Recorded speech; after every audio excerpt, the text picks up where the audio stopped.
All right, good afternoon. Welcome to the Krueg Show as we get things rolling on a Monday, April the 7th. Hope everybody's having a great day. Niners have met with a lot of people in the top 30 visits. I was told none of these meetings mean much at the Combine. They don't mean much at the Tropical Bowl, but they mean so much when it's a top 30 visit. So we'll talk about who the Niners have met with on the top 30 visits. We'll talk a little bit about the draft. I heard the most absurd comparison moments ago. Maybe clearly the worst draft line I think I've ever heard in my entire life from a credible person. That's coming up right away. But first, we are brought to you by Pig and a Pickle, the best barbecue in all of Northern California. Check them out. They're in Emeryville. They're in Corte Madera. They're open 7 days a week from 11 a.m. till 8 p.m. or until they run out. We're also brought to go say hi to Damon and Mary. Get some brisket chili. Tell them that Krueg sent you. We're also brought to you by LearnKey. That's right. LearnKey is one of our brand new sponsors. The show is sponsored by LearnKey's Upskill Academy, an online learning platform designed to get you job ready in 6 months or less. Whether you're interested in IT, cybersecurity, marketing, or another high demand field, they offer over 30 certification programs to help you take that next step in your professional career. Big fans of LearnKey, 37 years in the biz, over 200,000 students. They place over 100 students every month in well-paying jobs. So the links are in the description below. LearnKey Upskill Academy. And while you're leveling up your career with LearnKey's Upskill Academy, why not test your football brain as well? We got a brand new contest we want to tell you about. We're teaming up with LearnKey for a special April draft selection challenge where you can predict the top 12 picks in the NFL draft this year for a shot at winning a $100 Visa gift card. It's totally free to enter. Just fill out the Google form linked in the description below with your predictions 1 through 12. Entries will be graded on how many correct a player to pick matches you get. First place gets a $100 Visa gift card. Second place gets a $50 Visa gift card. Both winners will come on the Krueg Show during draft weekend if they would like. So hit the link, lock in your draft board, and let's see who really knows their stuff about the draft. Good luck, and big thanks to LearnKey Upskill Academy for sponsoring this contest. All right, it's time to go. Niners with a bunch of 30 visits. Let's go right now. Come on aboard. It's the Krueg Show.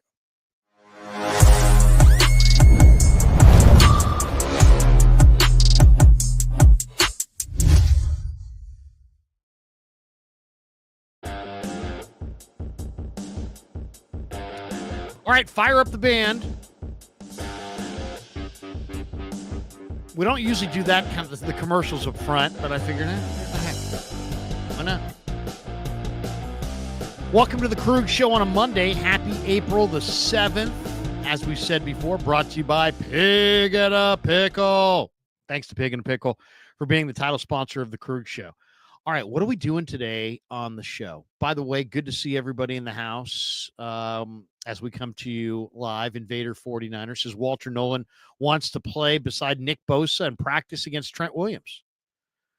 Wouldn't mind seeing Walter Nolan in a Niner uniform. Jeff says Mike Green is for real. He is the deepest bag of pass rush moves in this class. His spin move is A+. He does. He does have an A+ spin move. He's a little on the small side, though. What if he gets engulfed at 250 pounds? Renzo says he also has short arms and weak competition. Ooh, gosh, things are getting juicy in the chat. Val B in the house says go 49ers. Bartholomew Dank Nuggets. I like green too. There we go. We're off and running. Moonman says Larry D. Ford in the making. Justin says Larry Lampkin. That's right. I'm a big Willie Lampkin fan. Willie Lampkin is my draft crush. People are calling me Larry Lampkin. Rick G in the house. What's up, Larry? Happy Monday. What's up, Rick? Good to see you, man. Good to see you. M. Samuel with the hi, Larry. How you doing? Invader says Mike Green got exposed against Louisiana. Google of Skynet. Mike Green's agent is in the chat. There we go. Kyle Rutz, Grant or Banks? That's who it's between for him. All right, so we're off and running. What are we doing today? The Niners have these 30 visits. First of all, we had Steph Sanchez on the KMBR show. She at Steph 49, I think on X, has the list of who the Niners have met with. And I put together, or also it's up on 49er Web Zone right now as well. And you can go look at all the people the 49ers have met with. But a lot of people maintain that, if you meet with the guy at the Hula Bowl or the Tropical Bowl, it doesn't mean anything. Wait a second. Great comment coming in here. Sonny Desai, Larry, you're the best content creator. Oh, thank you. Thank you. It's amazing how I didn't miss that comment. Larry, you're high as a kite. Larry, I can't stand this channel. It sucks. It's the worst thing ever. Larry, you suck. Kev's way better. All these other things. I just missed those ones. But hey, Larry, you get the best content. You're the best content creator. It gets right to the front of the line. Val B says, good show. Angel Corral. Hey, Larry, your knowledge on football is so crazy. Love it. Broski. Thank you, man. Thank you. I appreciate it. And that's, you know what my knowledge on football means is that I'm deficient on knowledge on all kinds of things. Car maintenance, fixing things. I mean, there's no end to what I don't know. I'm not a Renaissance man. I'm not one of these guys that's conversant in everything. There was this guy, Bruce Williams, who used to host this show called TalkNet, and KMBR used to have it on the weekends. It was a syndicated show, and I don't know where it came out of, but I mean, this guy knew everything. He knew how to set up the tax structure for a business. He understood relationships. He could tell you how to bait a hook if you were looking for sea bass. I mean, the guy knew it all. It was unfreaking believable. And I'd sit in the back of the station wagon, one of our staycations, driving back, listening to my dad listen to Bruce Williams, because my dad's radio only had KMBR. So we got to listen to what was on. We got to listen to the Giants games when they were on, but when the game was over, we got whatever else they had. And at this time in history was Bruce Williams and TalkNet, and the man knew it all. The man was absolutely encyclopedic. If anybody remembers Bruce Williams and TalkNet, that was an incredible era.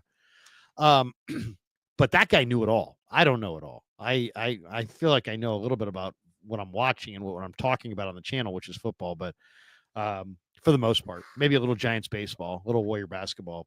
Other than that, I try to stay out of things I don't know much about. I'm not very good at cocktail parties. I'm not one of those guys that can just talk about anything. Oh, get into religion? Yeah, I'm there. Politics? I'm there.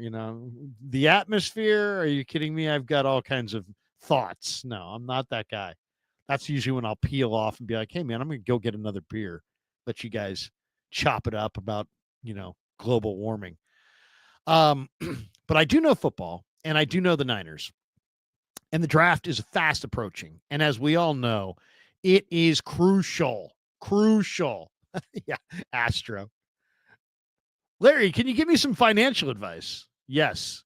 Collect as much wealth as possible and part with as little wealth as possible. Be charitable, but be frugal. Take care of yourself. Charity begins at home. Be wise. Don't invest in a NASCAR racing team. Just me to you. Little financial nugget of wisdom. Don't start a restaurant. Don't start a nightclub. Don't invest in a NASCAR team. There you go. That's all I can help you with. Don't invest in a NASCAR team. It seems to not be profitable. Invader. Wait a second. No, not Invader. Sonny. Larry, what's the meaning of life? Why are you here? Yes, let's get existential here. Why are we here? Let's not just welcome to my live stream. Why do we have a live stream? Why do we have a YouTube? We won't get that deep today, but what we are going to do because I thought it was kind of interesting. So, it's draft season, so I try to get as much information as possible. And I've got people that I talk to, all kinds of stuff that I watch, stats that I'm crunching, different exercises that I like to do to kind of see if I see the thing differently. And so I decided today to take some time to highlight some of these 30 visits, because you don't typically bring a guy to your facility, put him on a bird, fly him out here, maybe put him up for a night in a hotel, bring him to the facility, the whole song and dance if you don't like him. So you got to think that the guys that you're flying into your facility, into Northern California from wherever, parts unknown, are guys that you probably like a little bit. And we have a list of the guys that the Niners have had so far on their top 30 visits. Now, they get 30 of them. That's why they're called top 30 visits. You get 30 guys that you can bring to your facility. This is who the Niners have brought in so far, and we'll do some deep dives. The other thing is I brought some of the I bought 2 of the NFL draft guides, and we'll tell you what the draft guides have to say, because a lot of you guys don't have those draft guides. So we'll tell you what the draftniks who put together these guides have to say, and then we'll read your chats. But these are the guys who they've talked to, and I'd love to know, after I read you this list of names, if you could have one of these players at 11, just one, who do you want? Here are the options. Georgia's edge rusher Mykel Williams supposedly is in Santa Clara today, meeting with the 49ers. 6'5", 265 edge rusher. We'll talk more about him. Big time talent, very physically dominant. Really looks the part. I mean, this guy, you want to win the press conference, you want to win training camp. You Niner fans to go to training camp and go, dude, look at that guy. Yeah, that's Mykel Williams. He's super ripped and fast, but the production, I don't know. He's not my favorite prospect. Okay, so you got him. Omar Norman Lott. Now, I kind of thought of Omar Norman Lott as more of a run defender, but man, there's movement ability there, and he's strong as an ox. He's from Sacramento. Went to Grant High School up in Sacramento. Omar Norman Lott. I mean, first of all, anybody who's got Lott in his name should be a Niner, right? You had Ronnie Lott. If there's going to be another Lott, and he's a NorCal guy, just on principle alone, shouldn't he be a Niner? It's like Bob Montana. Should he be a Niner? Yeah, he should be a Niner. Joe Montana. Ronnie Lott. Omar Norman Lott. Okay. Kelvin Banks from Texas is on this list. Miles Frazier, guard from LSU. Big hulking guard, too. Huge. TJ Sanders, big defensive tackle from South Carolina. Landon Jackson, the Arkansas defensive end. How good would Landon Jackson be opposite Nick Bosa? And that's intriguing. Jalen Conyers, the former Arizona State tight end who played at Texas Tech this year. Man, I didn't watch enough of Texas Tech, but I probably should have. Big fan of Conyers. Two-way tight end, can catch, can block.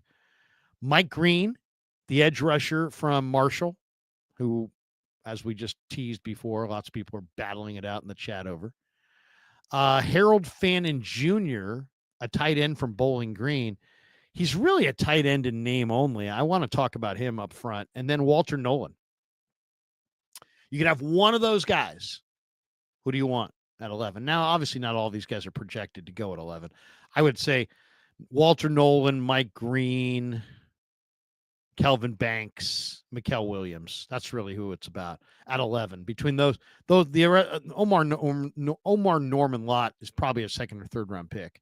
Miles Frazier, the same. Same with TJ Sanders. Landon Jackson's a second round pick. Fannin's definitely a second round pick. So it's Walter Nolan, Mike Green, Kelvin Banks, and Mykel Williams. And of that group, there's no doubt in my mind, it's Walter Nolan. It's Walter Nolan. Walter Nolan's a huge talent. He's 310 pounds. He plays with incredible strength, but he also can rush the passer. He was a 5-star in high school for a reason. He went to A&M. A lot of people have high expectations of the 5 stars, so he didn't necessarily fulfill that early. He transferred to Ole Miss. I thought he looked really good this year. And, he grew up rooting for the Niners, Willis and Bowman and those guys. And it's just like, to me, Walter Nolan is the pick. I mean, I love Kenneth Grant. I love Jalen Walker.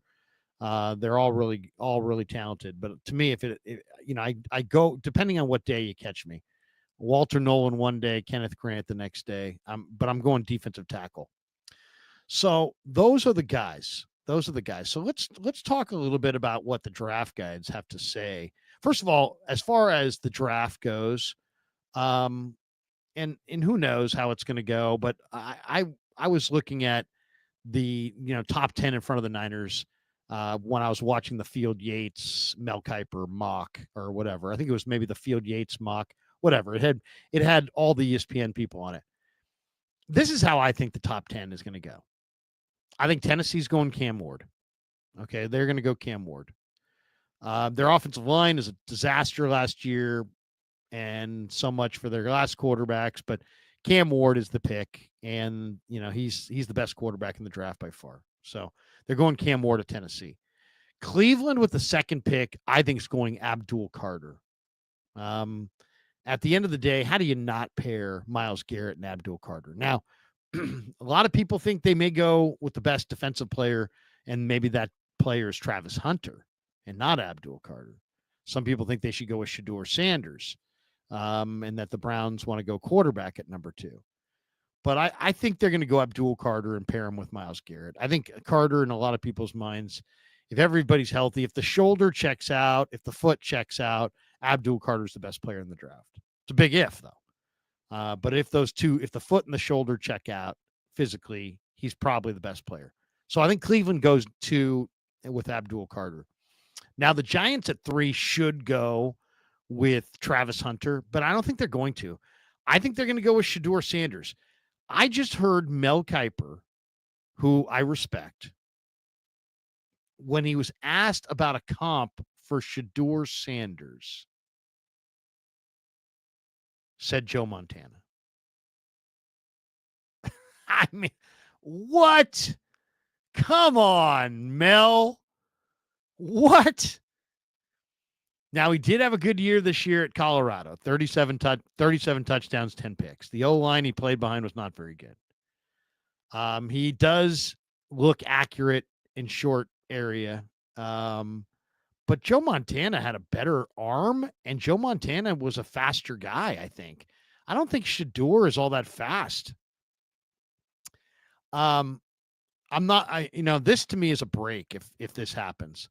But yeah, the New York Giants, who already signed Russell Wilson, who already went after Jameis Winston, they're looking for their long-term answer and their long-term guy for Malik Neighbors. I get that.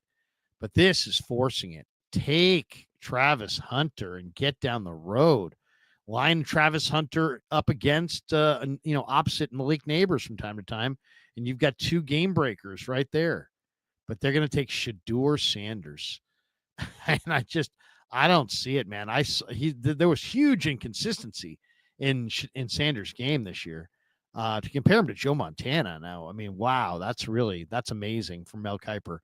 I think Shedeur Sanders is an interesting prospect, but I don't see great arm strength. I don't see, even though he was 74%, I know a lot of people would say, oh, he's got great accuracy. I didn't see great accuracy. I saw a guy that dumped it off a lot.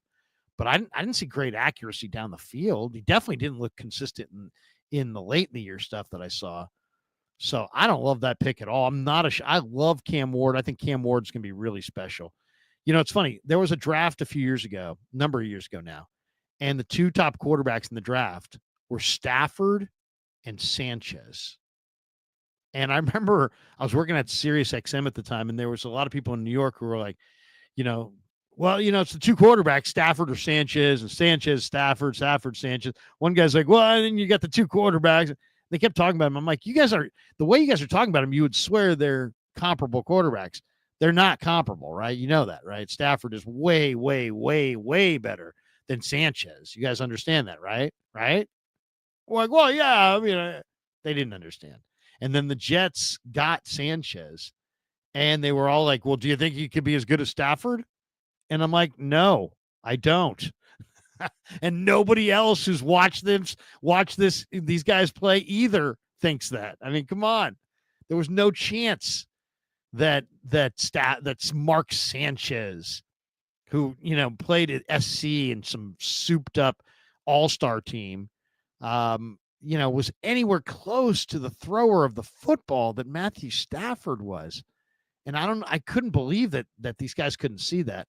And I'm like, you think Mark Sanchez reminds you of Stafford? Stafford's plays for Georgia. He sits back there. He's got a gun.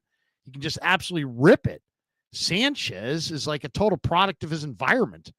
No, we love Sanchez. Then he went to the Jets and was like, "Do you think Sanchez can lead the Jets to the Super Bowl?" I'm like, "No." And then he almost did. Right? They went to the AFC Championship game, I believe, or maybe it was the divisional round. I forget. But they went far. But yeah, this year reminds me of that year. Yeah, Cam Ward and Shedeur Sanders. No. Cam Ward is great. Shedeur Sanders is a guy. Shedeur Sanders is Deion's kid, and he's an interesting prospect who probably should go in the middle of the second round. But instead, because of his name and this hyped up stats that he had this year where he completed 74%, dumping it off underneath, I don't know. I don't get it. But the New York Giants, I think, are going to take Shedeur number 3. So they can have Russell and Jameis and Shedeur. I mean, that is inviting the media circus to town. Have big name starter, big name backup, guys who the media are going to go to for a quote, and then your first pick in the draft, and you're such a bad team that you get the 3rd pick overall. You're going to use it on a guy you're not going to play at all because he's going to sit behind the other 2 guys. So Giants are a tire fire if they go Shedeur Sanders, but I think they are at 3. Now, here's where the draft, I think, tilts one way or another. New England at 4, what do? Do they trade out for somebody who wants to trade up for like a Jackson Dart, seeing that the quarterbacks have gone with 2 of the first 3 picks, and maybe Dart's going to go, maybe get ahead of the Jets, get ahead of the Raiders. Maybe there's some fear that he could wind up with the Jets or Raiders or Saints at 9. So maybe you want to trade up in front of those teams. So I think New England could be a primary trade team. They should just take Travis Hunter. I mean, they have a need at wide receiver. I think he's a corner who should just dabble as a wide receiver. Some people see him as a dominant wide receiver. I think he's a dominating corner who's really good potentially at wide receiver, but I think he's better at corner. But the question is, do the Patriots value the corner / wide receiver more than the left tackle? And is Will Campbell having 33-inch arms going to scare off, a team that needs a left tackle from taking the blue chip left tackle in this draft who played in the SEC? I mean, Will Campbell was a big-time recruit. He did it in the best conference in college football against the best edge rushers and dominated his entire career. And now, because he's got 33-inch arms instead of 34-inch arms, you're going to not take the guy? Well, he probably could have gone in the top 3 if he had long arms. But even with the shorter arms, I mean, I don't think anybody's going to – I mean, Joe Staley didn't have long arms. Joe Staley's great offensive tackle. There are outliers. He's not the broadest guy. He doesn't have the longest arms. I understand the geometry. I've watched end zone tight, film of edge rushers against long arm tackles versus short arm tackles. I'd much rather have the tackle with the 36-inch arms. Yeah, absolutely. At tackle, I think it's important. But how important? I mean, it's, and I think ultimately when push comes to shove, I think New England is going to say, we just drafted Drake May, and, Hunter could, if he was a full-time receiver, part-time corner, but we actually think he's a full-time corner, part-time receiver. Do we want to take a part-time receiver to support our quarterback, or do we want to take a left tackle to support our quarterback? They already have Christian Gonzalez on the other side, so they have a good corner. They could go with Travis Hunter and just have 2 lockdown corners, but I don't think they're going to do it. I think they're going to go with the left tackle, Will Campbell. I think by the time the draft rolls around, they will have convinced themselves that the shorter arms doesn't mean as much and blah, blah, blah, and they'll go with left tackle, Will Campbell. So I think that's going to shape the way the top 10 is going to go. So Ward 1, Carter 2, Sanders 3. I think Will Campbell goes 4 to New England. So then you got Jacksonville and James Gladstone, their new general manager, on the clock at 5. And I think they were going to go Mason Graham. But now that Travis Hunter falls in their lap, I think they're going to go Travis Hunter. I think Jacksonville goes Travis Hunter. And then they'll have Brian Thomas Jr. and Travis Hunter offensively for Trevor Lawrence.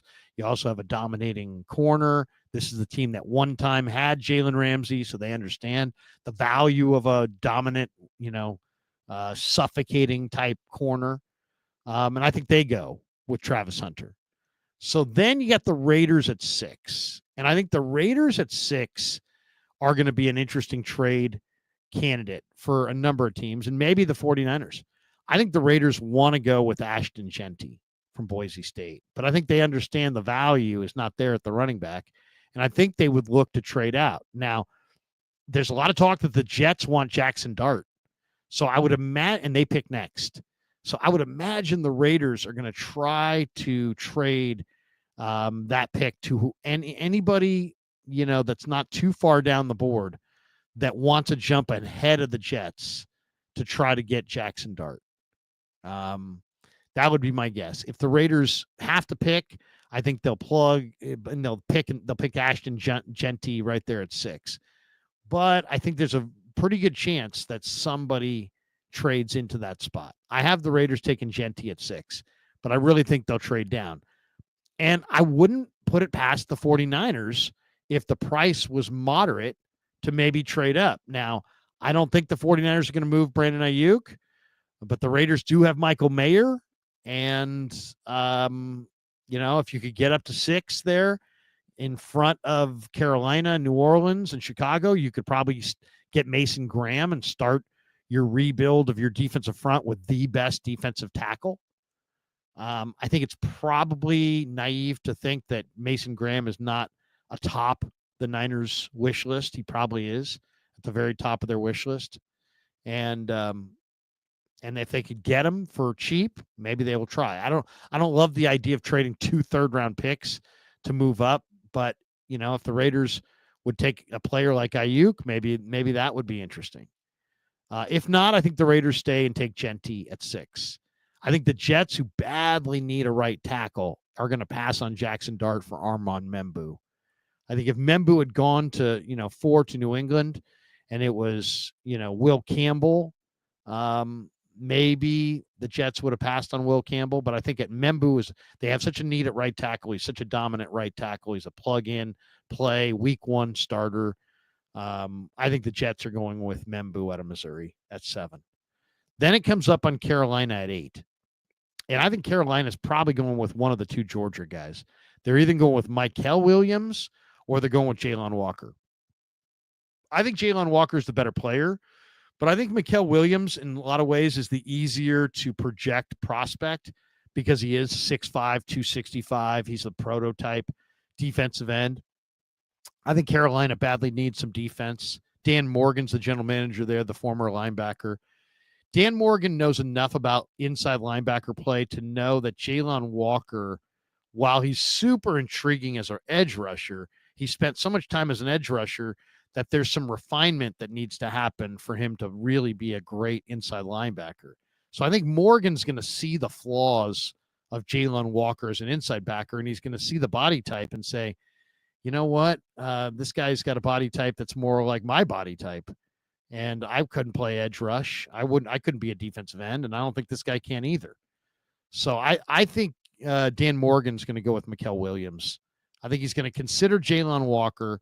I think he loves Jalen Walker, but I think he's going to go with Mykel Williams. Just a little bit easier, safer, cleaner projection than projecting this awesome athlete, stacked backer to some kind of a blitz role or partial rush role, partial stack backer role. I mean, it's not. Mykel Williams is a defensive end. That's what he's going to play, and there's no ambiguity about any of it. And then New Orleans at 9. I think New Orleans may go quarterback. I mean, I'm not a Derek Carr fan. They have Jake Hayner there, but I could see Jackson Dart. He played at Ole Miss. It's right in the same neck of the woods. I would say Saints go for Jackson Dart. I think Jackson Dart is going to be, there's going to be a surprise here in the top 10. I think that's it.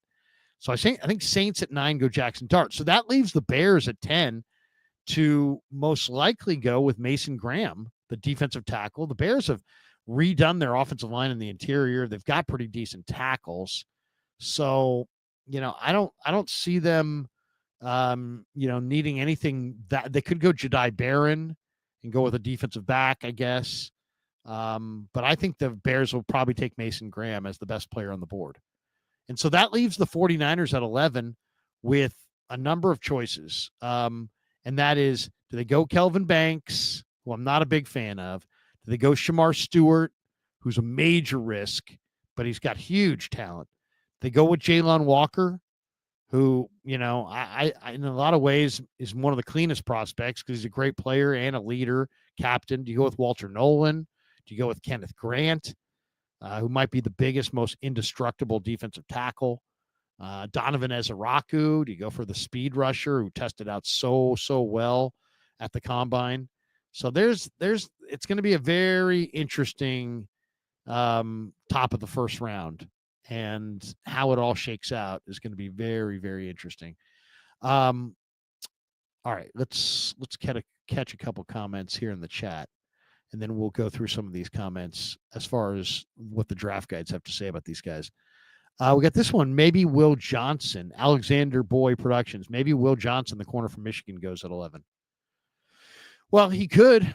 I mean, a lot of people going, oh, I can't imagine that the Niners would go corner at 11. Look at it this way. Who's the defensive coordinator? It's Robert Saleh. Where's Robert Saleh coming from? The Jets. What do the Jets have? Sauce Gardner, a big, dominant number one corner, turn off your water kind of a corner. What piece do the Niners not have? That one. So there's also a lot of talk that maybe Bryce Huff could get dealt on draft day from the Eagles to the Niners for a day 3 pick and reunite him with Robert Saleh. Okay, well, think about it this way. If that rumor is true, and you're Robert Saleh and you're going into this draft knowing that whoever you can come away with to build up your defensive line, you're also going to have Bryce Huff opposite Nick Bosa, week 1. Well, you know what? If I knew that I had Bosa and Bryce Huff, and Huff's not old, he's relatively young. If I felt like I had a young player in Bryce Huff that I could add to Nick Bosa up front, and then I'm looking at the rest of my defense. Yeah, I'd like to have a couple linebackers. I'd like to have a couple interior players, but I think I'd also like to lock down the back end.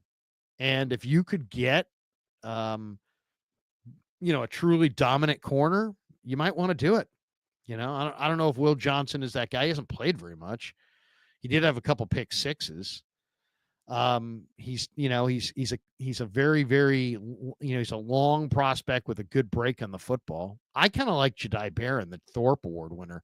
I think he's one of the cleanest prospects in the draft. When I say cleanest, I'm talking about, every step of the way he excelled. He excelled in the All-Star circuit. He excelled at the combine. He excelled in the regular season. I see a lot of Brian Branch there, a very physical corner who can play everywhere, inside, outside. He's a hitter. He's tough, gets his hands on a lot of footballs. So Jedi Barron could be their pick. And they may go corner early if they feel, the depth in the draft, like if you're asking me, I've looked at all these mocks and all the board a bunch of times. If you're really trying to rebuild your whole defense and you're trying to get it all done in this draft, you probably do want to go corner early because there's great depth at defensive tackle. You might be able to find your defensive tackles late on day 3. To me, where the greatest value in this draft is with the linebackers on day 3. Eugene Asante and Chandler Martin, Nick Martin, David Benda. There's a bunch of really aggressive, athletic, smaller linebackers that are going to go around 4, 5, 6, 7 and undrafted that are, terrific players. There's a lot of really good linebackers that are going on day 3 that are a little bit undersized, but move exceptionally well. So if you feel like you could get some day 3 linebackers and the defensive tackle pool is really deep, what are you looking for on day 1? You're looking for a defensive end or, a difference making defensive end, an offensive lineman, or, maybe you're trying to go defensive tackle and capitalize, early.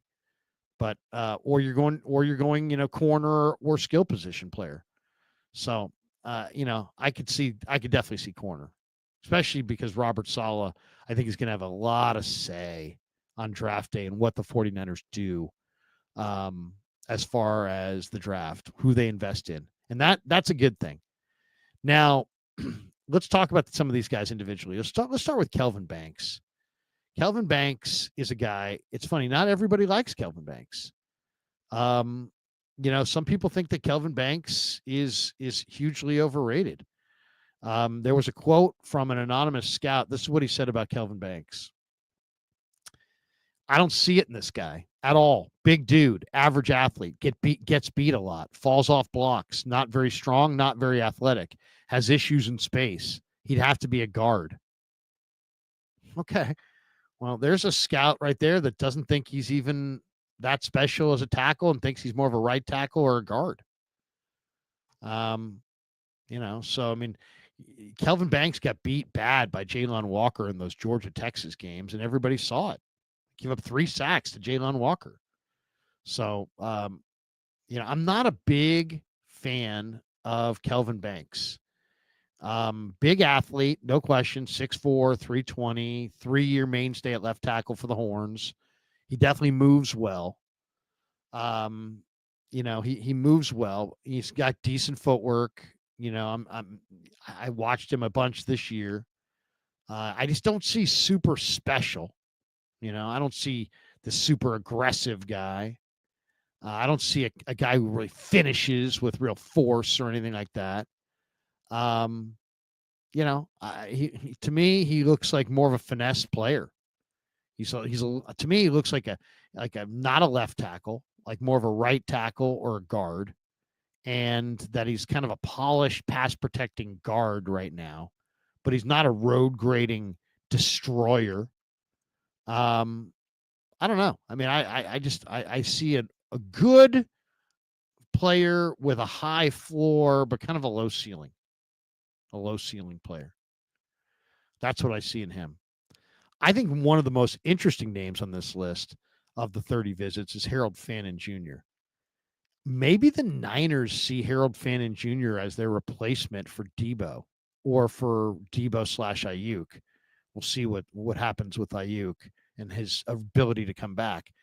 But Harold Fannin went to Bowling Green, 6'4", 230 pounds, kind of an undersized tight end. He did not work out all that well. He ran a 4.71. But this guy led the nation in receptions and receiving yards. This guy's a big play machine, put up huge numbers. He's kind of built like a running back. I know 6'4", 230, that doesn't sound like a running back, but he really looks like a running back. He looks like a running back out there. He's not the biggest, most physical, dominant inline blocking tight end, that's for sure. He operates in the middle of the field. He's kind of a rumbler after the catch, a lot of after the catch ability. He looks like a running back catching the ball in the open field. He has the ability to get vertical, but you saw the 40 time. It was 4.71. That's pretty marginal. He's smart. He's instinctive. He's got awesome hands. Awesome hands. This guy can catch the ball. He understands where the soft spots are in the zone. He's a real reliable target for the quarterback. This guy catches the ball. He really does. I saw him catch the ball through a sea of hands. He's got great hand-eye coordination. He catches the ball at a really high level. Really, really good catcher of the football. They recruited him as a linebacker and got ignored by most of the major programs. and then just put up some of the fattest numbers you're ever going to see from a tight end this year. He doesn't have great size. He's not the tall, he's not the biggest guy. He's not the most explosive athlete you've ever seen. But he's just got a knack. He's got a knack to catch the ball in the middle of the field. And I think it's going to be really interesting to watch him. He went from 19 receptions in 2022 to 44 in 2023 to 117 this year. 117, 10 touchdowns. So that's pretty good. He also had 9 rushing attempts this year for 65 yards and a touchdown. So he had 11 total touchdowns on the year. Definitely undersized. Definitely not the greatest speedster of all time. He's just a marginal runner for a tight end. But, man, the hand-eye coordination is off the charts. And this guy would be Brock Purdy's best friend. You kidding me? If you could somehow find a way to add Harold Fannin, he could be that chain-moving type player. He really could. He is going to be an interesting player to see. Now, the other guy that I think is interesting, people are talking about in the chat, is Mike Green. Mike Green, the edge rusher from Marshall. And, he started at Virginia. He was originally a wide receiver recruit who went to UVA. And last year he was just awesome.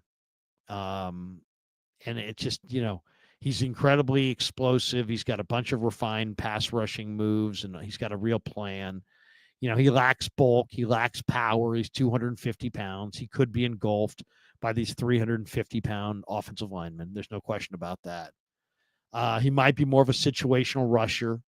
I think he looks more natural in a 2-point stance than a 3-point stance rushing. So he might be more of a 3-4 outside linebacker. He's definitely got a light frame. You're worried about him getting just bounced around in the run game. And I don't see him bull rushing anybody, not at that size. He does have great spin moves. He's got a great plan. He's very advanced. But as far as if you're looking for an edge setter against the run, I think offensive linemen are going to kick him right out of the club. He's going to get engulfed and neutralized and kicked out. I think a little bit inconsistent as a tackler. I don't see him anchoring on the line of scrimmage. If you look at his career, there's a little bit of 1-year wonder concerns there. I mean, he's explosive and he produced. There's no question. He's got a great first step, an amazing first step.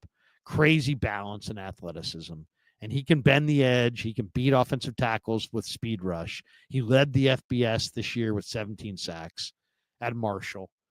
And then he's got, some dynamic, dominant physical traits and quickness and speed, but he also has, really good technique, and he's got a array of moves. So very competitive. Motor revs hot. No question. He's been accused of a couple different crimes, and they have to be investigated. And that's his off-field is one of the first things that I think I would want to investigate if I were the 49ers, is what's his off-field? What kind of guy is he? Get a good feel for him, because he's got some marks on his record, and you got to check that out. You got to make sure there's nothing there, because that's a concern. Now, let's talk about Landon Jackson for a second. I referenced him before. He has got some of the most intriguing physical traits of anybody. He's 6'7", 280, and he moves like a man who's, 6'4", 260. And he's got great physical traits. He's got size. He's got length. He's strong. He can really jump. One of the traits I always look for in edge rushers are the jumps. What kind of vertical, what kind of broad jump? And this guy was 90 plus percentile in those categories. This guy's a really good jumper. He's got great explosiveness in his legs. And I think I think this is also a guy that's versatile. I mean, this guy's got a motor, and he comes flying off the edge, and you can use him on certain downs inside. You can move him around. You could use him inside on some key downs if you want to go to your like NASCAR alignment where you go 4 defensive ends. This guy's 273. I mean, you can put him inside. He's not one of these guys that's 238. And you're like, oh my God, no, you can't have him inside. This guy's 273 and really can hold his own inside. So that strength is great. He doesn't have crazy high-end athleticism and explosiveness like some of the edge rushers, but he's got a huge frame, long arms, a crazy motor, and he knows how to play. The motor revs hot. There's no question. So you'll see faster guys, you'll see more athletic guys, but he plays with great body lean, and some of the shifty, the Kyler Murrays of the world are probably going to give this guy problems because he doesn't have the unbelievable movement ability that some of the smaller guys do have. But he's got good technique. He can win with power. Some people said, oh, he didn't have bend and burst, but there's plenty of examples on film of Landon Jackson showing both bend and tremendous burst. So I really like him. I think this guy's motor revs really hot. Football's important to him. He plays hard. I mean, you can see he doesn't give up. He'll chase plays down from the backside. He's got really violent hands, got a long wingspan. So I really like Landon Jackson. I think as a second-round pick, he's a no-brainer. I don't think he's going to get to the third round, but as a second-round pick, he could really be intriguing. Now, a guy that the Niners brought in today who I'm battling with as far as, how I feel about him is Mykel Williams from Georgia. And, this guy's got unbelievable physical traits. I mean, they're obvious. He's got a huge frame, ideal frame, right? 6'5", 265, real long, great athleticism. And he can set the edge against the run. So he's got speed and power. He can stack, he can shed. This is a guy who's got some great improvement movement skills for somebody this big. And he's just a really exactly the way you want him to look. He's 20, he's 6'5", 265 and ripped. But he's still learning how to play. And he doesn't have great technique, and he's not the most aware guy. And he's got this crazy wingspan, but sometimes he can't keep the offensive lineman off his chest, and he gets kind of neutralized. So he doesn't have the greatest first step. You see this sometimes in the NBA. There'll be a super athletic player who doesn't have a great first step, so he doesn't beat anybody off the dribble. You have to have that first step means so much, and this guy just doesn't have that. He does not have that great first step. And you can kind of tell. So he's kind of, fighting from behind in a lot of this because he doesn't get off the ball the way he should. He doesn't know how to use his hands at the point of attack. So he tries to win with pure power all the time, and it just doesn't work. I just see a guy who's got a ton. This is what you want your NFL defensive end to look like. If you're just going off looks, Mykel Williams should get the part, right? They should draft Mykel Williams just off looks. He's got huge upside. He's got this incredible combination of size and strength and athleticism. But to me, I would put this in Chris Kaceric's, lap and just say, Chris, we'll defer to you because I think this guy needs to be coached up. And Chris has got to decide, is he Robert Beal or is he going to improve? Robert Beal's 6'4". Robert Beal's 265. Robert Beal runs sub 4.5. Robert Beal hasn't done anything. Has not done a thing. Can't get on the field and make any impact at all. Okay, so it's not that big a deal. You invested a 6th-round pick in Robert Beal. It's going to be a big deal if you invest a 1st-round pick in Mykel Williams and he doesn't do anything. So now Mykel Williams has one of the greatest physical profiles anybody's ever seen. So, on some level, that's going to help him avoid being a total bust. But this is a, top dozen pick. You want this guy to be great. And I don't know if I see great. He never had 6 sacks in a single season. He had 5, he had 4.5, and he had 4.5. That's not very good. In 3 seasons, he forced 3 fumbles and recovered 1. He had no interceptions, 14 sacks in 3 seasons, 21.5 tackles for loss in 3 seasons. So he averages about 7. He averages about, a sack every other game and a tackle for loss. 8.5 tackles for loss this year on average. That's what he averaged for the year. Or that's what he had for the year. Tackles for loss, 8.5 for 52 yards. In what, 14 games? So you're getting a tackle for a loss, every other game. I mean, it's just that's not, those are not overwhelming numbers. And he played on defense with a lot of other good players. And some people would say that worked against him. Maybe it did. To me, maybe I'm just expecting more. I'm expecting more from Mykel Williams than what he did. And I'd much rather have Jalen. I watched Georgia a ton. Jalen Walker was a million times better than Mykel Williams. And they played on the same defense, and Mykel may actually go in front of Walker now. Another guy on this list is Miles Frazier. Now, this is an interesting player. This guy was first of all, LSU gets some of the best recruits in the country. That's the first thing you got to know. This guy's got NFL size. He's very versatile. He's got experience. He can play either guard spot, either tackle spot. He's probably best suited inside because he's a powerful guard. But he's got starting experience against high-level competition players in the SEC. Probably going to be a 6th-round pick. Not the most athletic or laterally quick player you've ever seen. He's lacks some quickness. There's no question about that. But what he is a 4-year starter in the SEC with great versatility, who's played in the SEC at 4 different positions along the offensive line. If you're the 49ers and you're looking to add a player who can be on your team this year, you may look for an offensive lineman on day 1 that probably can play some left guard and maybe could move to left tackle or right tackle in a year or 2. A Donovan Jackson from Ohio State makes a lot of sense.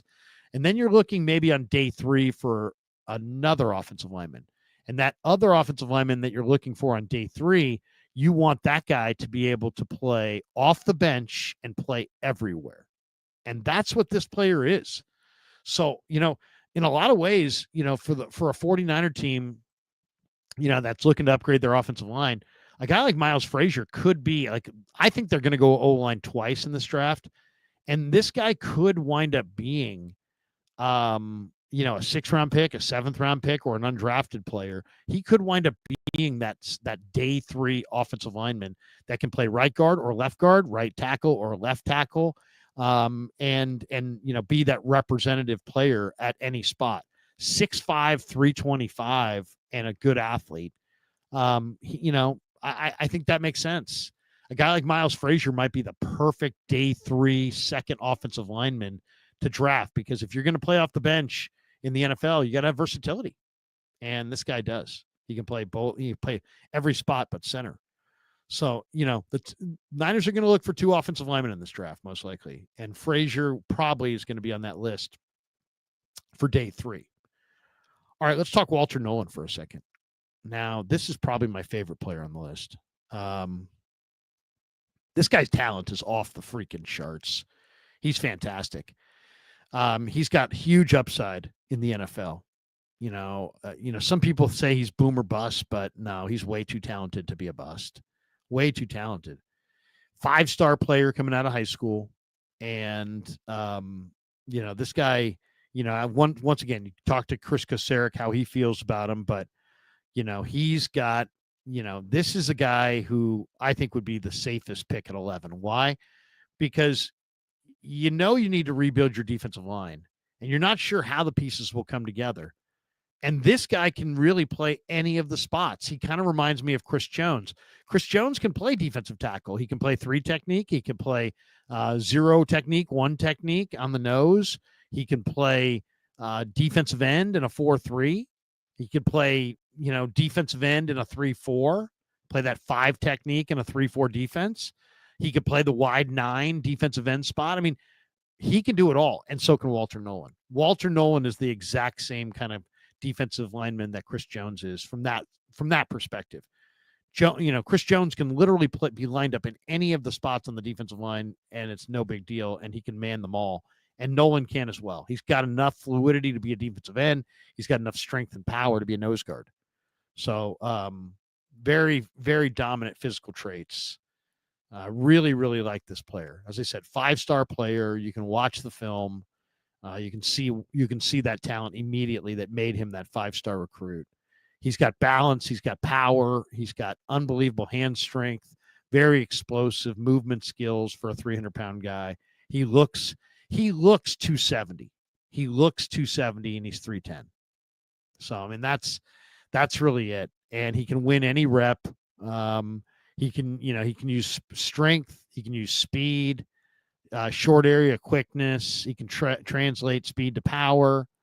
He's got great quickness. He can fly by would-be blockers, blink of an eye. He's really, really good. And, he still needs more improvements. He needs to learn to play with more leverage. Sometimes he'll play a little too high, expose his chest, lose a little leverage. There are stronger run defenders than Walter Nolan for sure. But man, this guy's got speed and power as a pass rusher. He's got good, strong hands. To me, this is a great player and a guy who could dominate literally day one. Just walk in the door and just, I'm Walter Nolan. I'm dominating. He's that kind of a player. Now, Omar Norman Lott's interesting because he's incredibly explosive and he's over 300 pounds. And to me, he's got that crazy motor. He fires off the ball at an incredible speed. He's full throttle. He doesn't take even 1 second off. He's got great length. To me, Omar Norman Lott is a really, really good player. I would say I'd take him in the second round. He's probably going to wind up going in the third round. Explosive first step, super aggressive player. He over pursues at times. That's the downside. He'll over pursue.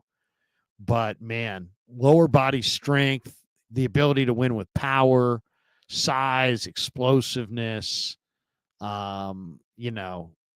He's really, really. This is a guy with great functional strength too. I really love Omar Norman Lott. Now, TJ Sanders is an impressive guy too. South Carolina's defense was really, really good, and he's kind of an all-around defender. He's a 3-down defensive tackle, and he's a guy that he's versatile. He can play anywhere on the defense, and so I think he's also going to be a very valuable third-round pick. I look at this guy more as a less of a run defender. He's a tall interior defender, and he doesn't always play with leverage, and he gets moved a little bit in the run game. But as a pass rusher, man, this guy can really, really make some noise. The stunting, the twisting. The Niners like to do a lot of that. He's really good at that. He's a do-it-all guy. I love the power as a pass rusher. I don't love him in any phase. To me, I would rather take him at the top of the 4th round than at the end of the 3rd. But TJ Sanders is a really interesting player with a ton of talent. Conyers, the tight end, is interesting. He started at Oklahoma, and then he left the Sooners before he got any reps, and he went to ASU. And then he stayed at ASU for 3 seasons, and he became a starter in his sophomore year at ASU. And then he headed on to Texas Tech and earned the starting job at Texas Tech. And Conyers this is a fun guy to watch. He was not a consistent contributor to Texas Tech's passing game. But man, this guy's got a lot of talent.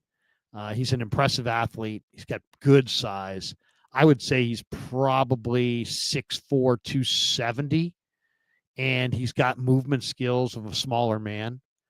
I really like him. He can run routes with some smoothness. He can get down the seam. He can get separation from linebackers. He can pluck the ball out of the air with his hands. He doesn't body catch it. He really blocks well. This is a guy who tries hard against defensive linemen. He can block in the run game. I really like Conyers. There aren't that many tight ends that kind of have it all, and this guy can do it all. I mean, he's more of a blocker.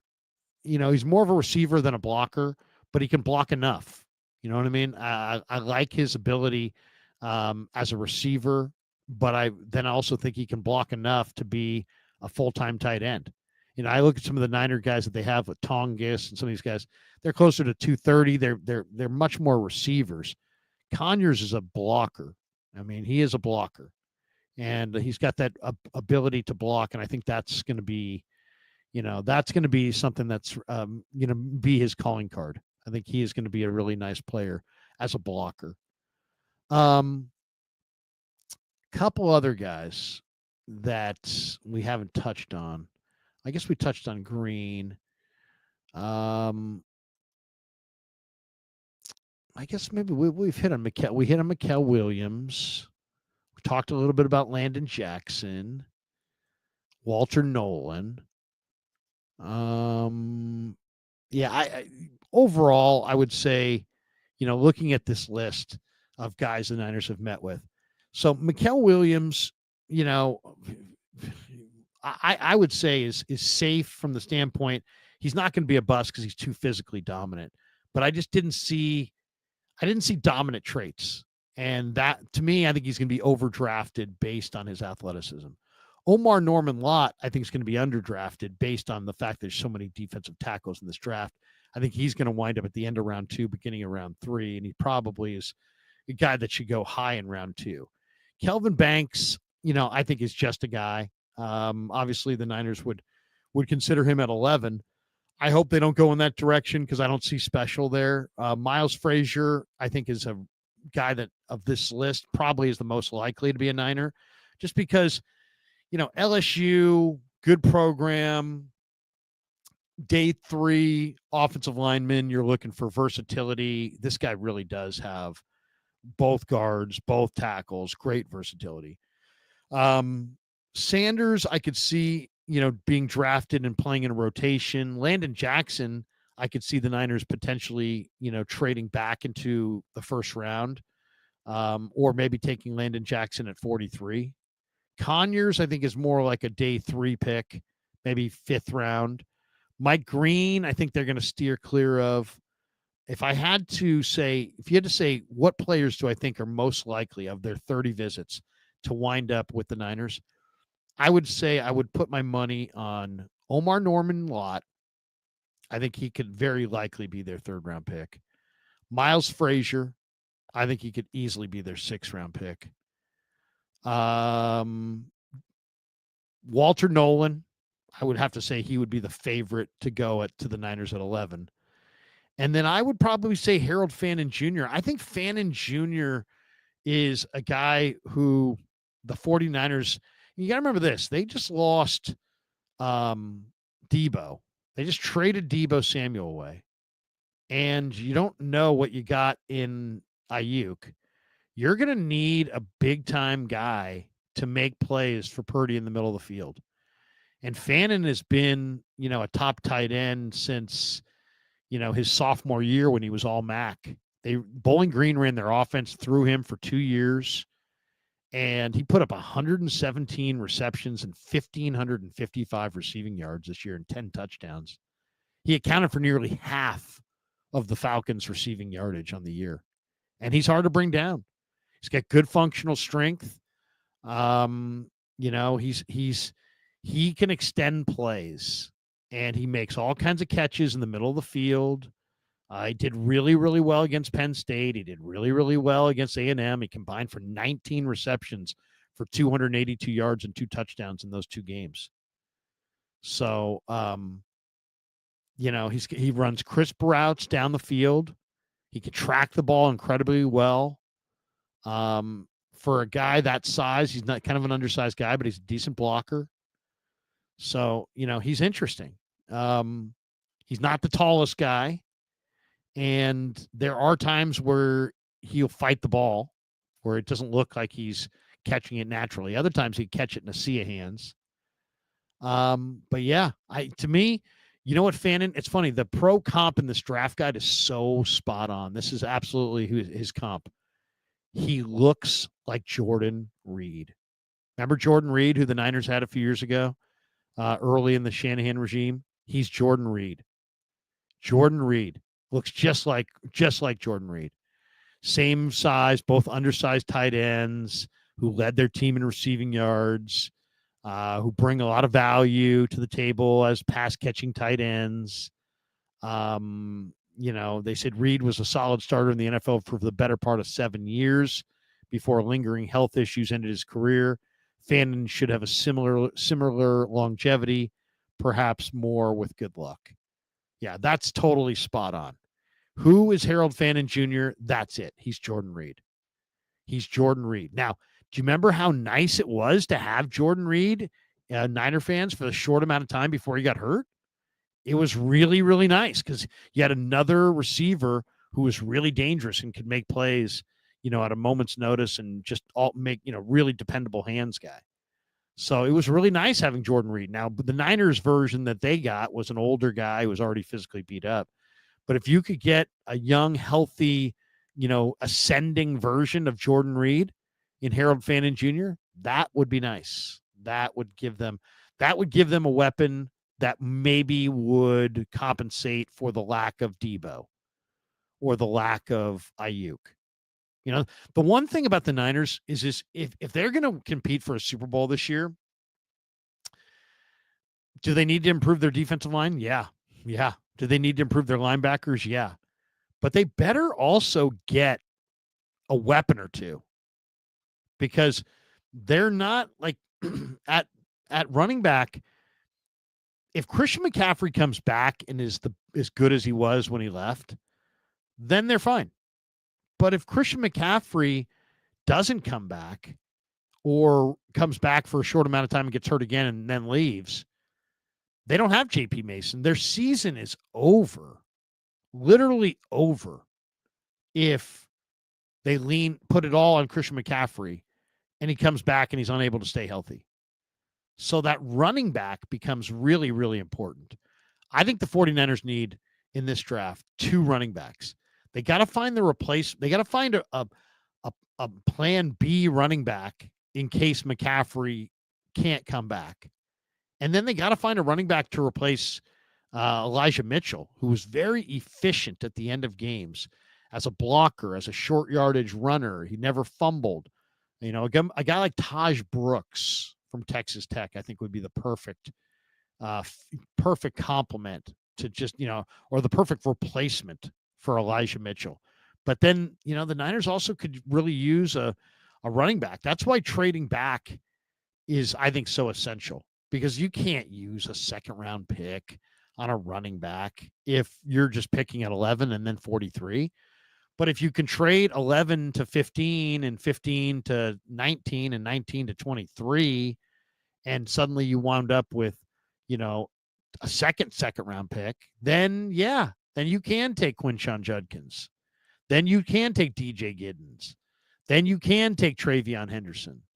I got to think Travion Henderson, of all the backs, is probably the guy that fits the Niners. He doesn't fumble. He blocks incredibly well. He can catch the ball to the backfield. He's got 90th percentile, speed. I think Bobby T is going to like Travion Henderson. That's just a guess. There's a lot of great backs in this draft, but if you said make a guess, I would say Niners love Travion Henderson. They would trade back into the first round or trade back in the first round, maybe take a Walter Nolan or somebody like that, and then come back in round 2 with somebody like a Travion Henderson or a Harold Fannin. because they're going to need some guys who can move the chains. I mean, you're going to have some weapons. You're not just going to be able to say, "Up, you know what? CMC's out, and here comes Garendo." You know, the season is not on the same trajectory if you have to go to Garendo. 10 times you says, oh, wait a second. 10 times you here says Judkins would be amazing. How awesome would Judkins be, by the way? 4.48 speed, 227 pounds. Really good player. Really good player. So there you go. I think Trip Aces says trading back is the best option. I don't think there's any question trading back is the best option. You know, I did this video the other day on what the Niners really need, and you know, to compete this year for a Super Bowl. And you know, there's a lot of things that they need. I mean, and think they're going to need to have some good fortune here. I won't go as far as Kawakami and say, you know, they have no shot. I just won't. There's too many things can happen in the draft. And not every, you know, Niners have 11 picks. They could trade back, get more picks. They could trade picks for veterans. I'd love to see him get Michael Mayer from the Raiders. I think it's very possible they could get Bryce Huff from the Eagles. And if you could add a player like, I mean, yeah, the Niners are going to need some good fortune this year if they're going to compete. You know, some of that good fortune could be, hey, they're going to need Bryce Huff to play like he did 2 years ago. You know, and I'm just projecting an Eagles trading Bryce Huff to the Niners, but I could see it. I absolutely could see it. And if Bryce Huff did play at a really high level, you know, maybe this defensive line's not as bad as you think. So then one thing that's pretty clear is that Robert Saleh is going to be entrusted with, you know, a lot of the heavy lifting in this defensive rebuild. And I think that's a good thing. And, you know, I'm sure if he didn't know what he was walking into, at least the ability to handpick a lot of the defensive players that are going to be part of this rebuild maybe will appease him. And that's if he didn't know what he was walking into. He probably did. We got this one from Tongan Shataz. Larry, what's your thoughts on Kyle Monangai? I think he should be our target for running back. I love Kyle Monangai. He's just an unbelievable contact balance back. I don't even know what else to say about it. It's amazing. His contact balance amazes me. I mean, I've seen a lot of running backs, but the contact balance on Monangai is off the charts. I mean, the guy gives you the feeling that he literally could get hit by a bus and he wouldn't go to the ground. Let's see if I can find a little clip here to show the audience that is of this guy, because he really is a tremendous running back. Let's see. Let me see if I can find an example of contact balance. I think I've got it. I've only looked at one play, and the contact balance is off the charts. Okay, let me see if I can find another one though. You know, Monangai is from Rutgers. He's a kind of a shorter back. He ran 4.60 for the stopwatch, which is not a great 40 time. But you got to see the contact balance on this guy. It's really good. Oh, here's a great example. Yeah, okay, here's a great example. Okay, I'm going to show this one. Wait until you see this play. You guys are going to love this. Okay, here is Kyle Monangai. Let me see if I can. Oops, wait a second. Sorry there. There we go. Okay. Kyle Monangai. Let me see if I can grow the video so you guys can see it a little better. So, yeah. I mean, it's just, you hear the announcers playing with it. Okay, so this is, you got to remember, when a running back gets hit, I mean, most time they go down. Look at the contact balance on this running back. Little jump cut outside. He gets hit there. Nope, keeps rolling. Guy grabs him there. A couple guys grab him there. Nope, keeps rolling. He ran like 25 extra yards. This guy's got contact balance for days. This is one of the greatest contact balance backs I've seen. The jump cuts are explosive. Now, if he runs 4.6, it's a little on the slower side. But I do love this back. Look at that. Look at the legs. Just keep churning, keep twisting, keep turning. Hell of a back, man. Hell of a back. Kyle Monangai. Yeah, I'm a big fan of his. I like him a lot. I love Kyle Monangai. He's one of my favorite backs in the whole draft.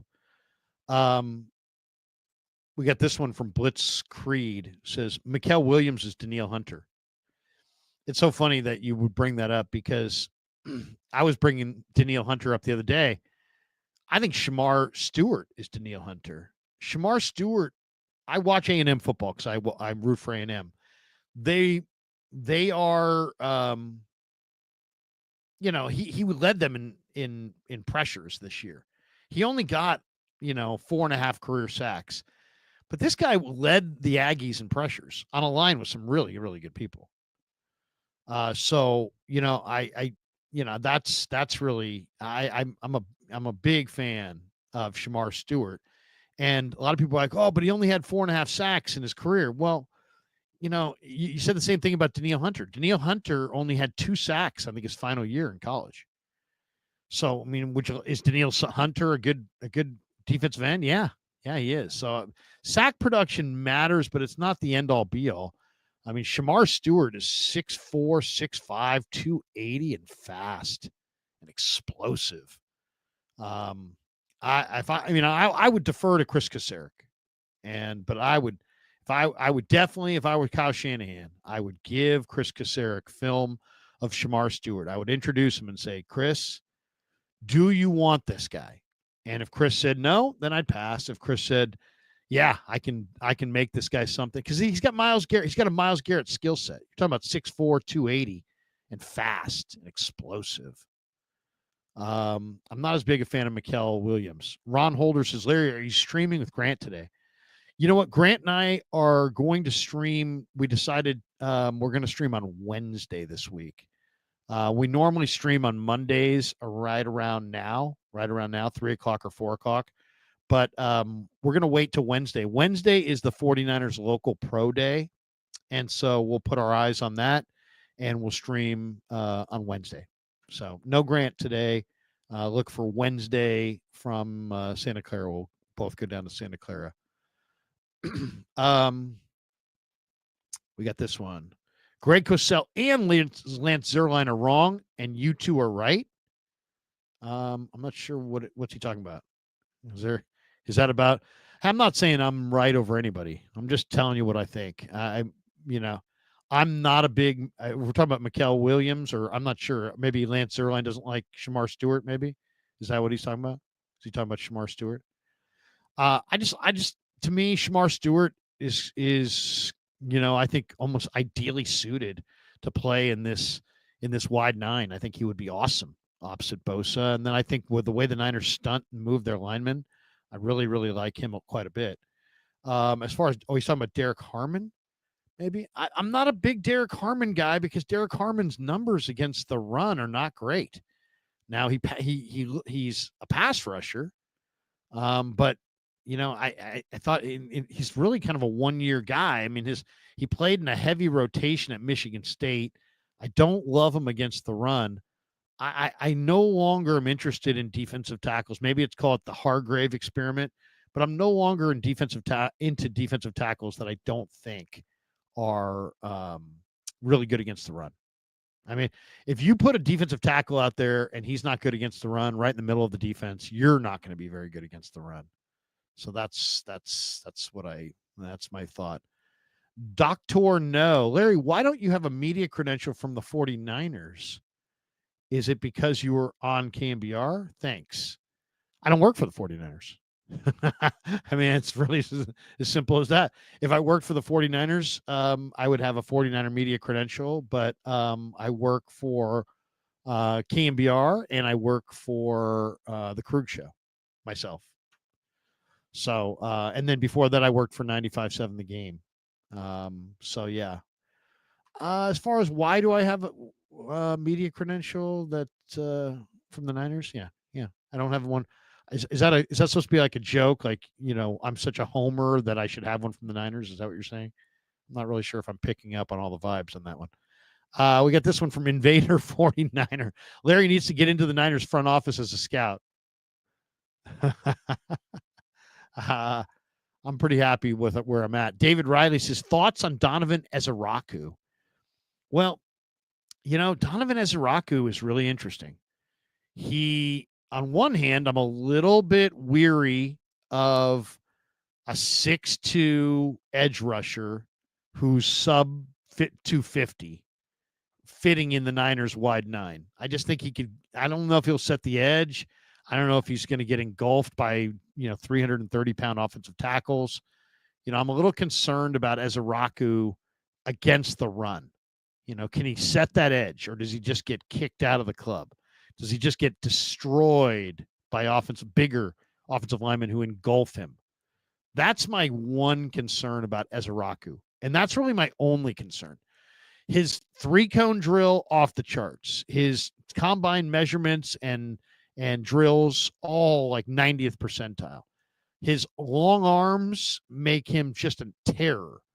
I love him. If you think that you got a good team, that's going to have leads,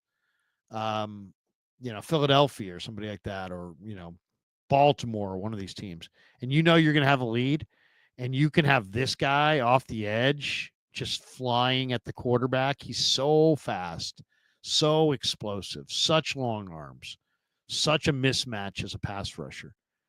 But what happens when it's the first half and, the other team comes out with their big back and their 300-pound offensive lineman and their big tight end and start getting physical with you? I don't know if this guy can stand up against the run.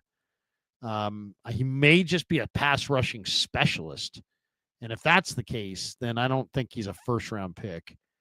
But I do love him, and I think his motor and his agility and his long arms, I mean, he could be an absolute terror. He's a terror as a pass rusher. I don't know if he's going to stop the run at all, and that's a concern. Ron Douglas, Larry, do you think Stewart didn't get credit because of Nick Scorton at defensive end? It's not about credit. He got credit. I mean, I'm telling you, I watched every game. Nobody plays harder than Shamar Stewart. The motor is off the charts. He plays incredibly hard. His hand usage needs to be worked on. His technique. See, we see these guys in there have all these physical gifts, and we all just assume that it's all physical. Have you noticed that there's always there's like guys around the NFL that are old that pile up huge stats and stick around for a long time? Because rushing the passer is, even Leonard Floyd. Leonard Floyd was totally ineffective this year. Totally ineffective. Still got 8.5 sacks because it's like it's the learned part of the game. It's like there's certain things that the veterans know how to do. In the NBA, veterans like Jimmy Butler know how to get to the foul line. In the NFL, veterans know how to get to the quarterback and sack the quarterback. And that's what Leonard Floyd was good at. He wouldn't even try to beat his man. Leonard Floyd used to be a guy that would dip the shoulder and beat his man to the edge and was a speed rusher and would sometimes pick up more sacks in addition to that by just, being smart. Well, now he doesn't even try to beat his guy off the edge. He just jump cuts, takes 3 steps upfield, make sure there's enough space between him and the lineman, and then just spies the quarterback, waits for the quarterback to step up in the pocket. And then while his lineman is blind, basically, because he's got his back to it, he'll peel off of his guy and go get the quarterback off the jump cut. And there you go. Sack Leonard Floyd. And everybody's like, whoa, Leonard Floyd. He didn't beat anybody. He literally just He was all because of his brain. He rushed the passer with his brain. He's no longer rushing the passer with his speed. So the Niners, they really do need a bunch of different pass rushers. But man, I mean, Shamar Stewart, it's tough because it's like, on one hand, I love Jalen Walker, but I really don't love him as a defensive end. I love him more as a linebacker. But there are other people who I respect who say, I don't love him as a linebacker. I love him more as a defensive end. So, and then there's Shamar Stewart, who absolutely looks like, he should work. He works out like a guy who should be the best player in the country. And then you look up and you're like, wait a second. In 3 years at A&M, he had 4.5 sacks. How did that happen? So, and I know there's a lot of people that are going to put him down because of it. But man, I would, once again, I would defer to Chris, but man, I'd be so intrigued by the idea of Shamar Stewart on one end and Bose on the other. I mean, Shamar Stewart is so big, so fast, so talented. And the system is very simple. It's a simple system. It's get up the field. Get off the ball, get up the field, get after the quarterback. I'm not saying it's totally basic, but I mean, it's there's not a lot of read and react. It's get up the field and, go from there. And he can do that. And he's just so big and so fast that I think I'm just very intrigued by Shamar Stewart.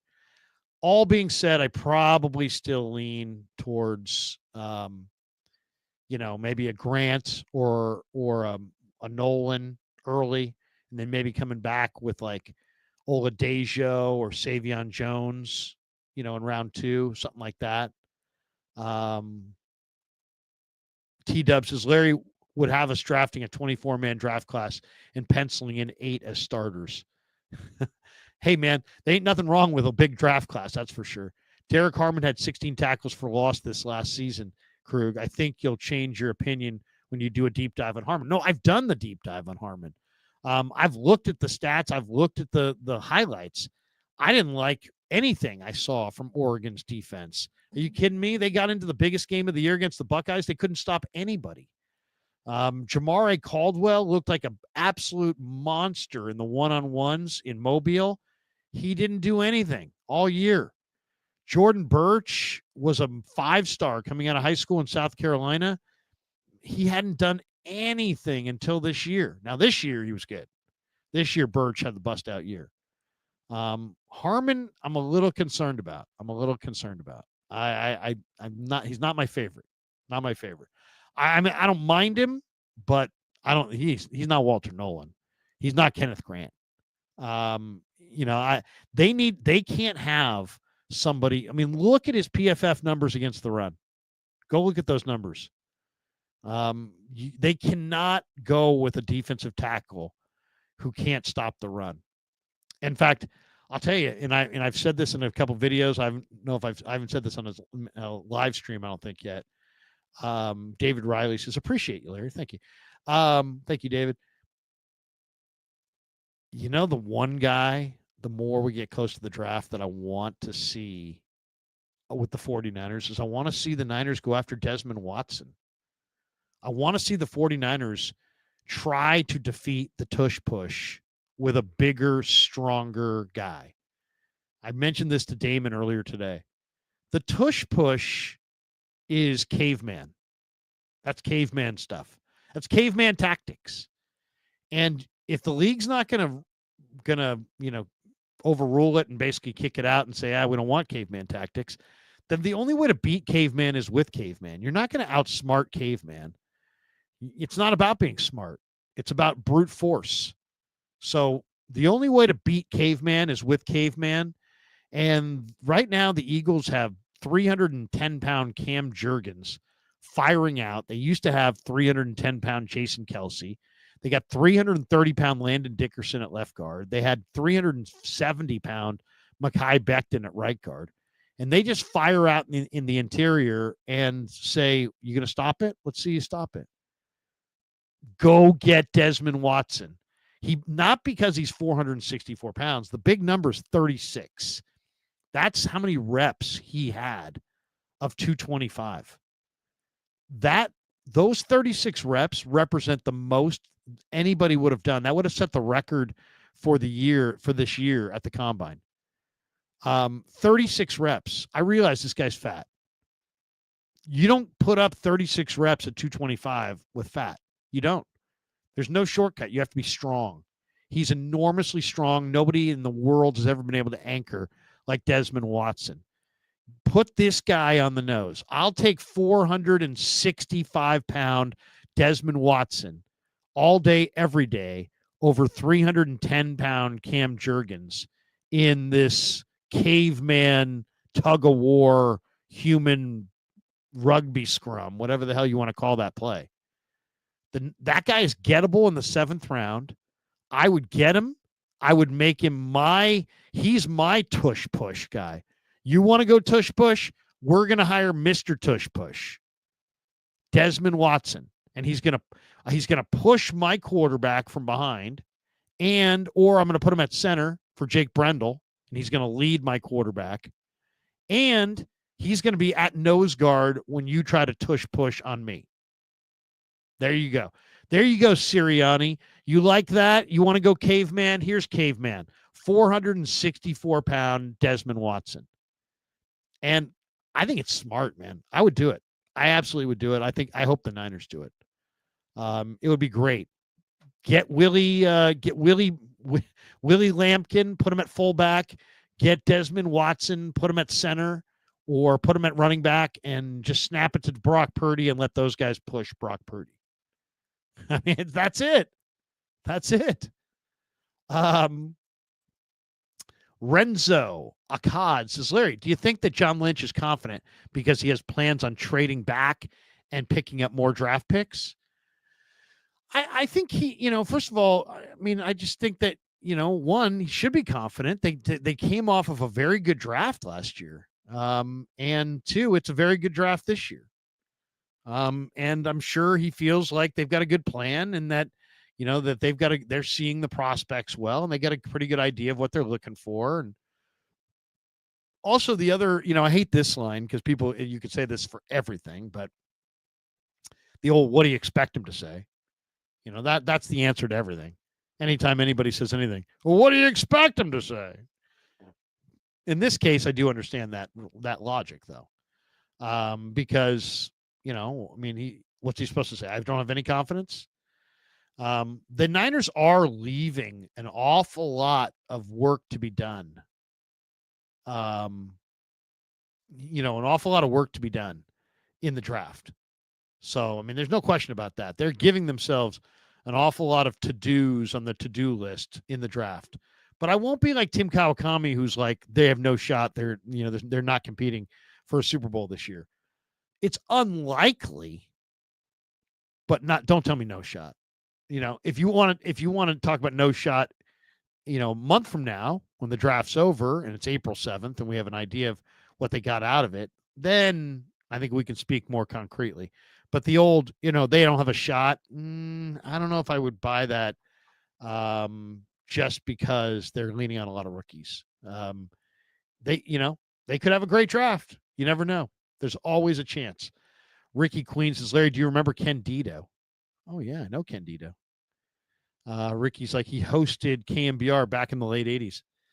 So my dad grew up in the North Beach playground and in the Salesian Boys Club in North Beach with Ken Dito and other Italian sons of Italian-American immigrants who lived in the North Beach area throughout the 20s, 30s, 40s, and knew Ken Dito well. My dad actually said he got into a little bit of a fight one time with Ken Dito. So who knows? I don't know, but my dad was quite a bit bigger than Ken Dito, so I don't know if that was a good thing for Ken.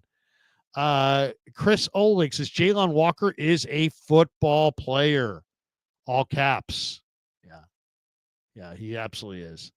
He's a very, very special player. Niner Goat 16. Derek Harmon is the pick. Wow.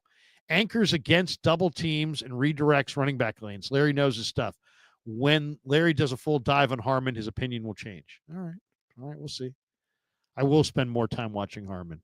I don't love the Oregon program. I don't really love any of those guys. I don't love Bassa. I don't love Caldwell.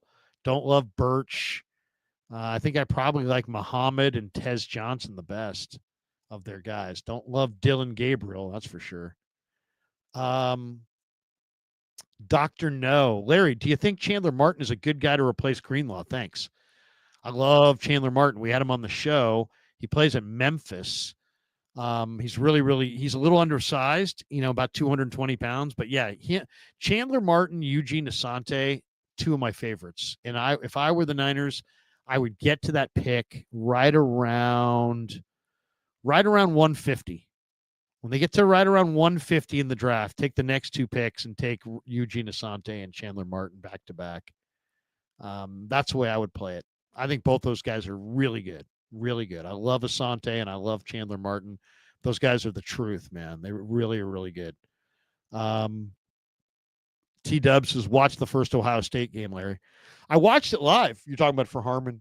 I watched that game live. I can go back and look at it again for sure. We got this one from Jacob Gordon. Don't be surprised when it's Boragalas as the Niner kicker. Oh, my gosh.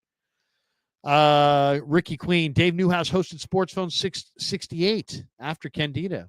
Good man, Dave Newhouse. Definitely a good man. Taking me back to my childhood now. I used to listen to these guys. 10 times you. He says Desmond Watson, the 400+ pound man. Yes, that's him. Joe Young says Desmond Watson would be fire. LOL. Yeah, I mean, I know Desmond Watson is out of shape and overweight, but so what? I just think that Desmond Watson you're not moving him. You're not moving him. The whole deal with the tush push is, you get the second push and the third push, and it's like, it's just mass. It's like whoever's got the bigger mass wins. Well, guess what? This guy's got the bigger mass, and he's going to win. And if you're really going to beat the Eagles, you're going to have to make sure that you stop that tush push. You're not going to be able to just sit there and let them play 4-down football all day, and you play 3-down football. You're going to have to be on an even playing field. Wavy _ Davey, Larry, Houston or Florida tonight? Name one guy from each school who you like in the NFL draft. Well, I'll give you. That's good. I like Houston. I like Houston tonight. I like Houston. I think Houston's tough. Houston's really, really good. I mean, Houston was done. They're not going to quit. They're not going to quit playing. I think I like Florida too, but I like Houston tonight. Give me Houston. Give me Houston on the money line tonight. I don't know about the spread. I don't know what the spread is, but I'll take Houston on the money line. As far as one guy from each school that I like, well, I'll give you a couple. One, I just told you Desmond Watson from Florida, but I'll give you Montrell Johnson and Shamar James from Florida. Shamar James is a linebacker, another one of these guys. As I said, this is the draft for the Niners to redo their entire linebacking core. I literally would draft 3, if not 4, day 3 linebackers. Eugene Asante, Chandler Martin, Nick Martin, Teddy Buchanan, Carson Bruner, and Shamar James from Florida. Another guy, 6'1", 220, great linebacker. Love him. So that would be one. I also love Montrell Johnson, the running back for Florida. He's 210 pounds. He's super fast. He can catch the ball in the backfield. Montrell Johnson's going to be a very good NFL running back. I think that's a great one. As far as Houston goes, a little bit tougher to find a Houston guy, but I'll give you one. I like Malik Carr, the Michigan State tight end who transferred to Houston. Really like Malik Carr as a two-way tight end. He can block, he can catch. He's 265 pounds. I like Malik Carr. I think Malik Carr is going to be a good day 3 tight end and a guy who can make the NFL. But I definitely say go with Houston tonight. Go with Houston tonight. All right, that is going to do it for us. Which a couple last thoughts here when we get this one from Ron Douglas Leary. Which other NFL team do you think want to trade for the 49ers 11th pick? Well, it depends who's where, but I would say anybody who wants Genty, if Genty doesn't go to the Raiders at 6, is going to want to pull in front of Dallas at 12. So you got to think who wants to jump ahead of Dallas. And I think it's going to be anybody. If Genty's there, it's going to be anybody who wants Genty.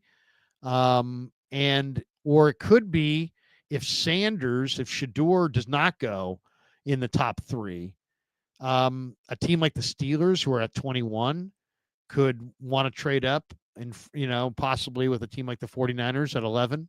You'd probably have to give next year's number 1 to move up that high, or maybe, multiple day 2 picks to move. It would take a lot for the Niners to move from 11 down to 21.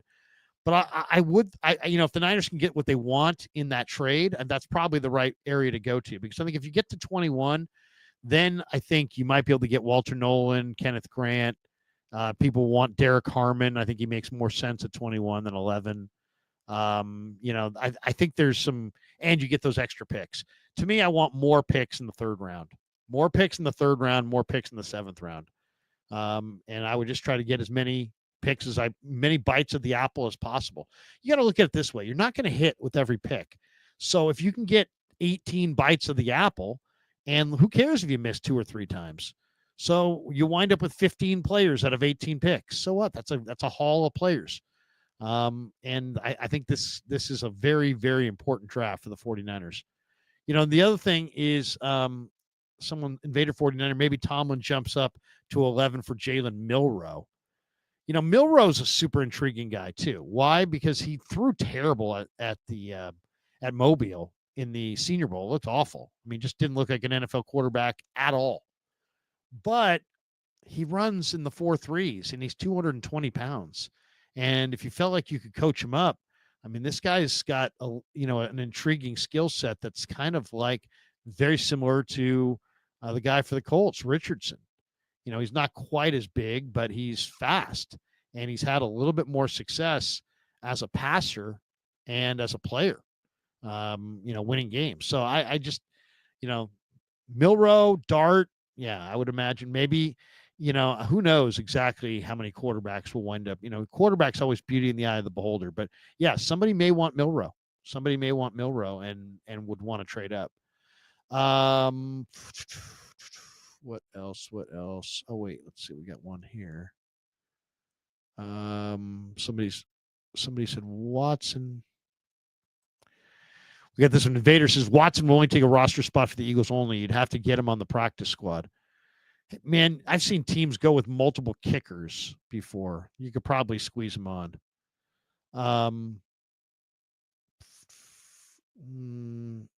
We get this one, Raj K. Larry and Chapman have completely different views. Chapman likes Kelvin Banks and Harmon. Larry does not. Yeah, I mean, I think Chapman's kind of a Texas guy too, so he may like Banks because of the Texas connection. They're just neither. They're like, to me, if you wound up with Banks and Harmon, you could say you filled a need, but I don't think you're getting a great player in either spot. The Niners, if they're going to contend for a Super Bowl, they have to not just fill their needs. They have to find a few great players. I mean, what's Detroit been doing? Penei Sewell's great. Aiden Hutchinson's great. Brian Branch is great. Jahmyr Gibbs is great. They keep drafting great players. That's why they're really good. The 49ers, if they want to compete with these teams, they have to draft some great players. The Eagles, Cooper DeJean and Quinyon Mitchell, these guys are great young DBs. You got to draft some great players. Chris Oleg says Badger, wide receiver from Florida. Yeah, Elijah Badger, the receiver from Florida, reminds me a lot of Jawan Jennings. As far as just, he's tough and he'll fight you. He's a battler. He's really good. Isaiah Badger. The other receiver you guys got to go check out is the Illinois kid, Zachary Franklin. Really good route runner, great hands. Another guy kind of reminds me a little bit of JJ. Just has great Great ball skills in the middle of the field. Makes a lot of plays. All right, that's going to do it for us. Thanks to Pig and a Pickle for being the title sponsor of the Krueg Show. Thanks to LearnKey, their LearnKey Upskill Academy. The links are in the description below for all of our sponsors. Thanks to all of them. Thanks to all of you. Have a great rest of your Monday, and we'll see you straight ahead with much, much more. It's the Krueg Show. Peace. Yeah, never met a man I've been scared.